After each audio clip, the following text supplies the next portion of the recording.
조갑제 TV 시청자 여러분 안녕하십니까. 2025년 12월 10일 오후 6시 38분입니다. 방금 조선일보 인터넷판 기사 제목이 이렇습니다. 이 대통령 한마디에 법정서 입 닫은 통일교. 이 대통령 한마디에 법정서 입 닫은 통일교. 윤영호 실명 폭로 안에 특검은 징역 4년 구형.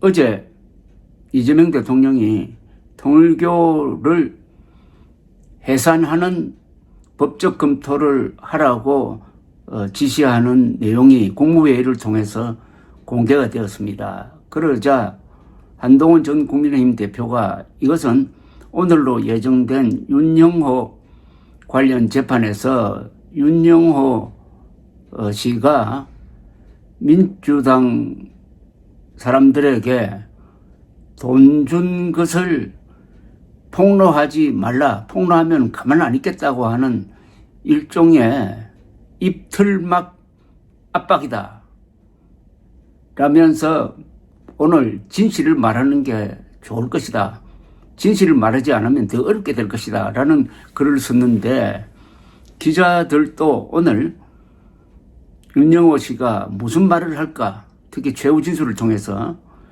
촉각을 곤두세웠는데, 오늘은 예상과 달리 중요한 문제에 대해서 입을 닫았다는 내용입니다. 그래서 이 대통령 한마디에 법정서 입 닫은 통일교라고 제목을 뽑았습니다. 윤석열 전 대통령의 배우자 김건희 여사에게 금품을 제공하고 국민의힘 의원들을 조직적으로 후원한 혐의로 재판에 넘겨진 윤영호 전 통일교 세계본부장이 오늘 열린 결심 공판 최후 진술에서 민주당 관련 언급 없이 재판을 마무리했다는 겁니다. 그를 기소한 민중기 특검팀은 징역 4년을 구형을 했습니다. 이날 특검팀은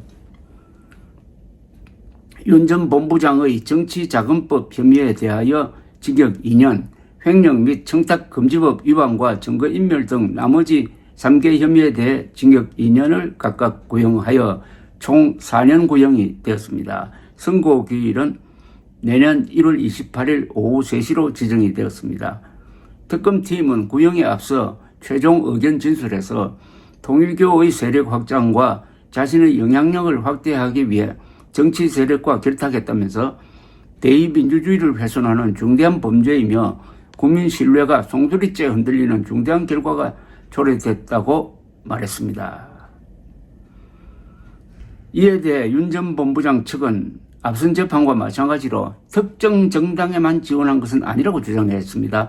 윤 전 본부장 측은 통일교의 평화주의 이념에 따라 여러 정파를 아우르려면 당시 국민의힘과 더불어민주당 대선 후보가 참석하는 게 절실했다며 통일교가 어느 특정 정당에 접근한 건 아니라고 보는데 오해의 소지가 있다고 말했습니다.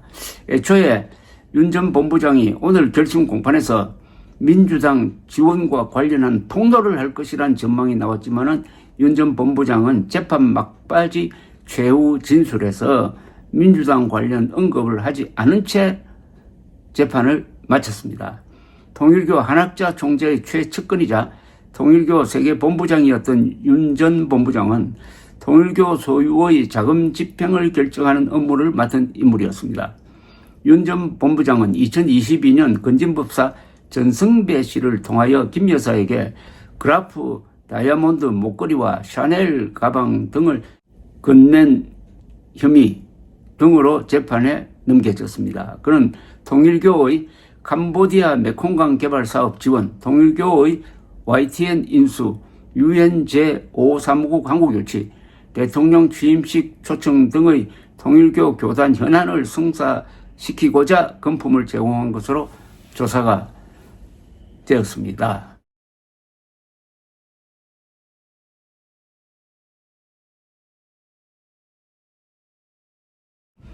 이제 이재명 대통령이 통일교의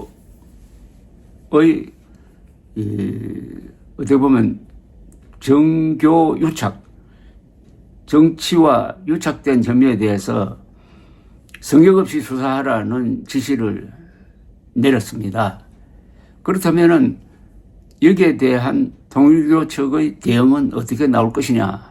일단 오늘은 숨고르기를 하는 모습입니다. 비밀을 폭로하면은 그 비밀의 가치가 없어지고 압박수단으로서의 가치도 그 순간에 날아가 버립니다. 그러나 비밀을 가지고 있으면서 그것을 폭로하지 않으면은 그게 무기가 되는 겁니다. 민주당 측이 지금 약간 신경을 쓸 수밖에 없는 것도 아마 뭐가 더 나올 거냐 하는 데 대한 우려 때문이 아닌가 하는 생각이 듭니다. 일이 이렇게까지 온 거는 민중기 특검의 비겁함입니다.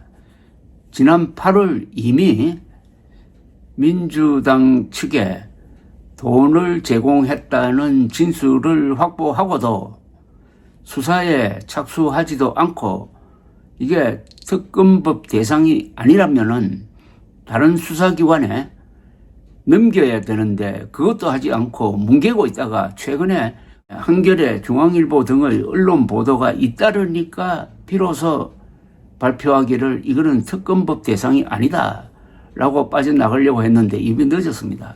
민중기 특검은 민주당의 하청업자다.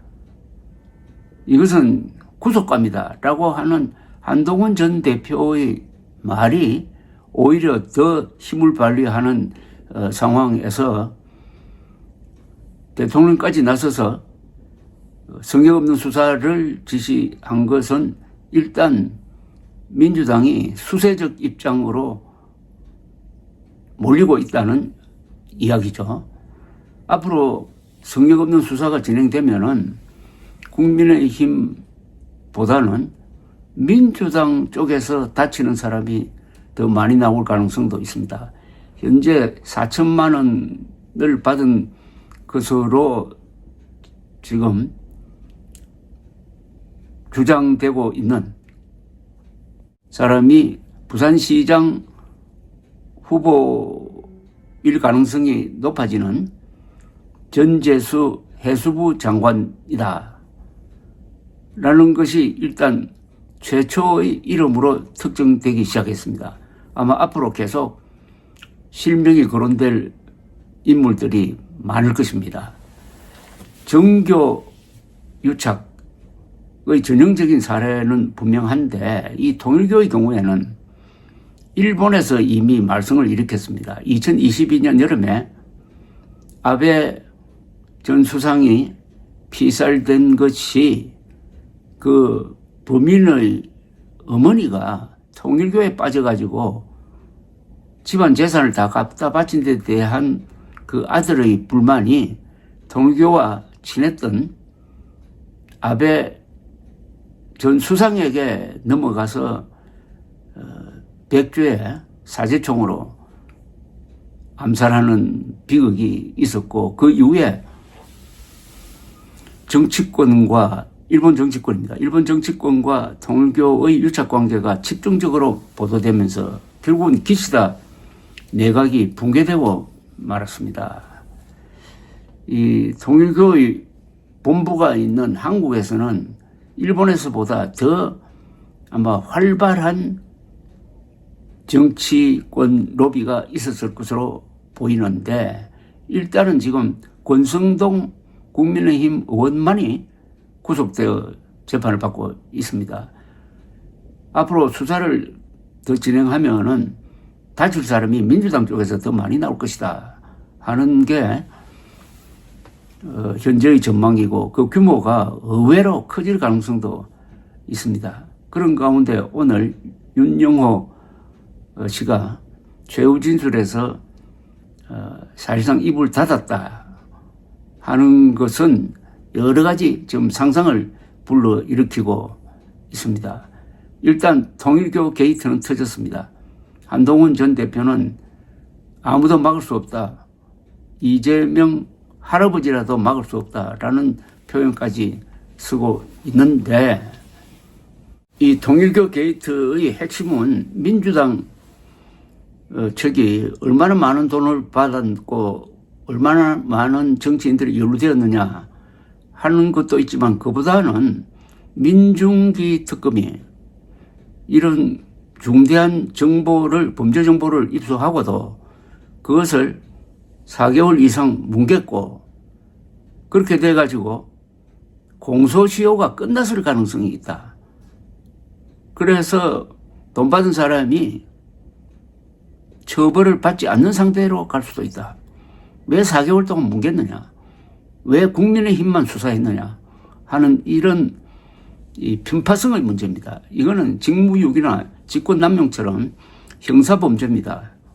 그래서 민중기 특검은 구속감이다 라는 한동훈 전 대표의 개념 규정이 요게 그대로 적용될 가능성이 있다 이거죠.